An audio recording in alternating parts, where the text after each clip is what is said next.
గిరిజన ఆదివాసీలు చైతన్యం కావాలని కాంగ్రెస్ రాష్ట్ర వ్యవహారాల ఇన్ఛార్జి దీపాదాస్ మున్షి అన్నారు. దేశంలో గిరిజన ఆదివాసీల అభివృద్ధి కోసం రాహుల్ గాంధీ ఆశయాల సాధనకు కృషి చేస్తామన్నారు.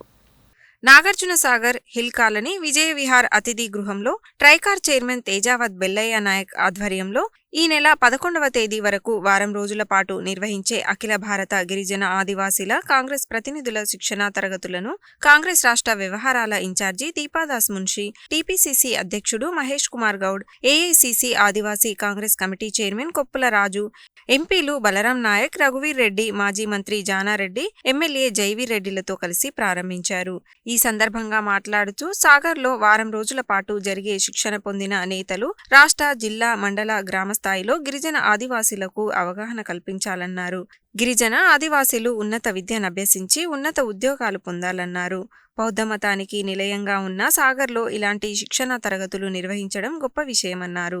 దేశంలో గిరిజనులు, ఆదివాసీల కోసం కాంగ్రెస్ అనేక సంక్షేమ పథకాలను అమలు చేస్తోందన్నారు. దేశంలో ఉన్న విలువైన సంపదను కేంద్రంలోని నరేంద్ర మోడీ ప్రభుత్వం సంపన్న వర్గాలకు కట్టబెట్టాలని చూస్తోందని, అలాంటి ప్రయత్నం జరగకుండా వ్యతిరేకించే శక్తి ఒక్క రాహుల్ గాంధీకే ఉందని టీపీసీసీ అధ్యక్షుడు మహేష్ కుమార్ గౌడ్ అన్నారు. రాష్ట్ర ఏర్పాటులో గిరిజన ఆదివాసీల పాత్ర కీలకమైందన్నారు. కేంద్రంలో కాంగ్రెస్ అధికారం ఉన్నప్పుడు గిరిజన ఆదివాసీల కోసం అనేక చట్టాలను అమలు చేసిందన్నారు.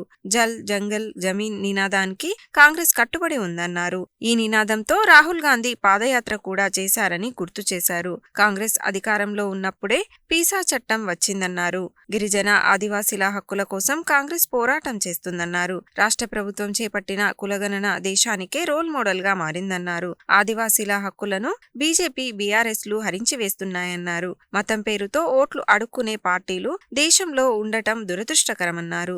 రాహుల్ గాంధీని ప్రధానిగా చూడాలంటే అందరం కలిసి పనిచేయాలన్నారు. మాజీ మంత్రి, సీనియర్ నేత కుందూరు జానారెడ్డి అడ్డా సాగర్ అని అన్నారు. ఆయన అనుభవంతోనే రాష్ట్రంలో ముందుకెళ్తున్నామని తెలిపారు. మొదట ఇటీవల మృతి చెందిన మాజీ ప్రధాని మన్మోహన్ సింగ్ కు నివాళి అర్పించారు. ఈ కార్యక్రమంలో డీసీసీ అధ్యక్షుడు శంకర్ నాయక్, ఎమ్మెల్యేలు జైవీర్ రెడ్డి, బాలు నాయక్, లక్ష్మారెడ్డి, జడ్పీ మాజీ vice chairman Karnati Linga Reddy, market committee chairman Thummalapalli Shekar Reddy, నాయకులు నాగరాజు, శ్రీను, నరసింహారావు, ముని నాయక్, నాగేశ్వర్ నాయక్, శంకర్ నాయక్, హరినాయక్, నాగేందర్ నాయక్, సర్దార్ పాండు నాయక్ పాల్గొన్నారు.